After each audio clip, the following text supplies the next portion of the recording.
تو عمران خان نے یہی کہا ہے. دوسرا انہوں نے کہا جی میں 78 آپ نے کویسچن دیے ہے تو 78 کویسچن کے لیے ٹائم چاہیے.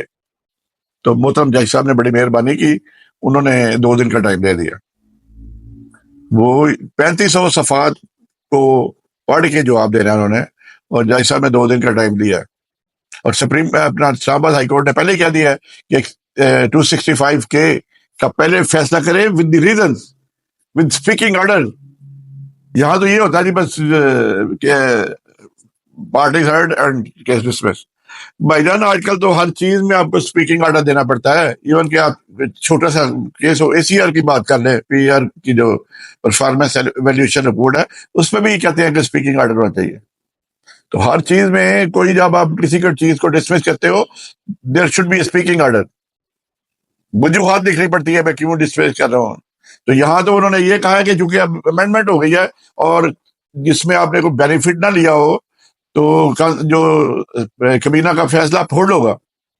یہ بنایا تو شہباز شریف صاحب نے اپنے لیے تھا, لیکن یہ فٹ اس میں بھی آ گیا کیونکہ اس میں کوئی فائنینشیل گین نہیں ہے. وہ تو ریونیو افسر کیا گیا ان کا ٹرسٹ جو بنایا ہوا ہے کہ یہ عمران خان کو 1 ٹکے کا فائدہ نہیں ہوا, اور کل کہیں یہ ڈیزالو بھی ہو جاتا ہے تو یہ کسی اور ٹرسٹ میں چلا جائے گا. اس میں عمران خان یا بشرا بیگم ایک پیسے کا بھی فائدہ نہیں اٹھا سکتے, اور نہ ہی آج تک انہوں نے پیسے کا فائدہ اٹھایا ہے. تو یہ کہتے ہیں جی زمین چونکہ آپ نے پہلے خرید لی تو بینیفٹ لے لیا. اب زمین پہلے ہی خریدتے ہیں, ہمارے بعد میں بنتی ہے.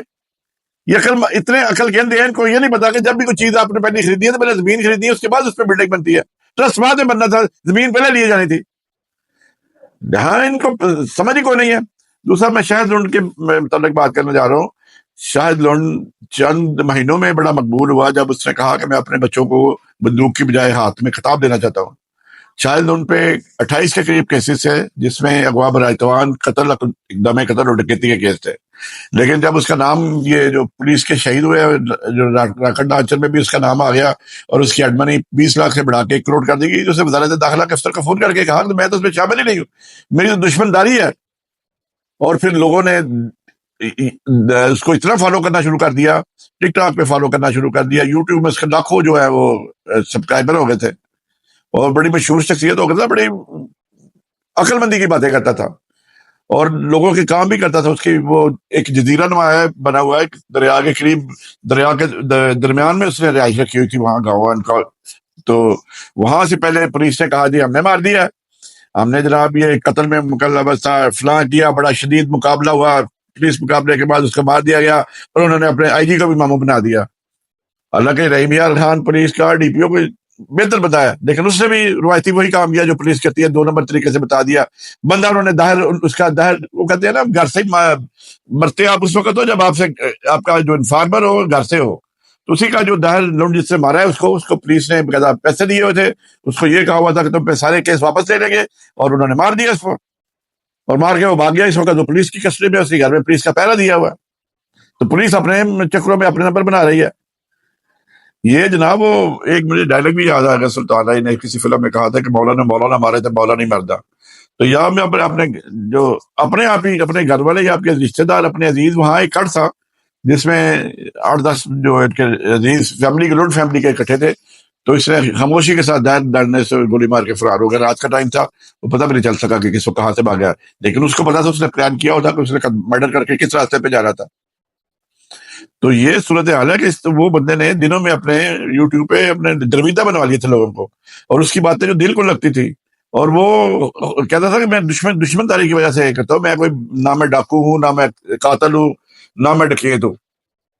لیکن انہوں نے پولیس نے اس بندے کو اسی کے گھر سے اسی کے فیملی سے خرید کے اس کو مروا دیا.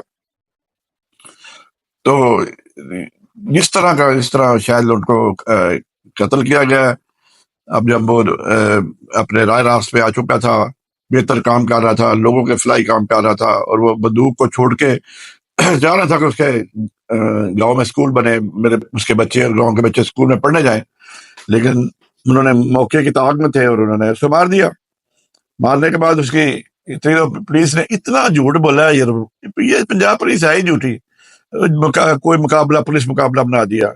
اب سارے گاؤں والوں کو پتا ہے کہ یہ پولیس مقابلہ کیسے ہوا، 2 نمبر طریقے سے کیسے اس کے مطلب ہر بندے کو پتا چل گیا کہ اس کو اپنے کزن نے مارا تھا، مار کے وہ دوڑ گیا تھا، اور پولیس والوں نے اپنے نمبر بنا لیے کیونکہ 1 کروڑ روپے کا نام اس پہ ہیڈ منی تھی، اس 1 کروڑ روپے کی. اب وہ 1 کروڑ روپے بھی لینے کی کوشش کریں گے.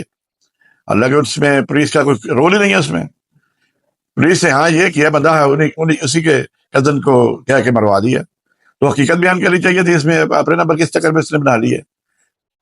تو پولیس والے جب تک جھوٹ نہیں بولتے ان کی تو کھانا نہیں ہضم ہوتا. یہ ایک چیز کو بڑھا چڑھا کے اس طرح پیش کرتے ہیں، اتنا جھوٹ بولتے ہیں، اتنا جھوٹ بولتے ہیں کہ لوگ سمجھتے ہیں سچی ہے، جیسے شاہد لوٹ کے کیس میں ہوا ہے. تو یہ جو ہے چلے ایک اپنے ڈاکو مار دیا جو آپ اس کو سمجھتے تھے ڈاکو ہے، لیکن اس نے بڑا لاؤڈ اینڈ کلیئر کہا تھا کہ جو پولیس والے ڈاکر لانچر سے شہید ہوئے ہیں ان سے میرا کوئی تعلق نہیں، میرا کوئی واسطہ نہیں ہے، مجھ پہ یہ جھوٹا مقدمہ بنایا گیا ہے. تو پولیس اکثر جب ایک بندے پہ کیس مان جاتا ہے تو پے در پے اس پہ کیس بناتی ہے، جھوٹے کیس بھی بناتی ہے، سچے کیس بھی ہوتے ہیں، اس میں مکسچر ہوتا ہے. لیکن شاید ان پہ 28 کیسز تھے جس میں اغوا برائے میں بتا چکا ہوں، اس میں ریفرنس تھے کہ وہ کہتے لوگوں کو اغوا کر کے پیسے لیتا ہے. اب یہ اللہ تعالیٰ بہتر جانتا ہے یا وہ مرنے والا جانتا ہوگا کہ وہ اغوا کرتا تھا کہ نہیں کرتا تھا، لیکن باتوں سے بس ایسا لگتا تھا کہ جیسے وہ شریفانہ زندگی گزارنے کا خواہش مند ہے.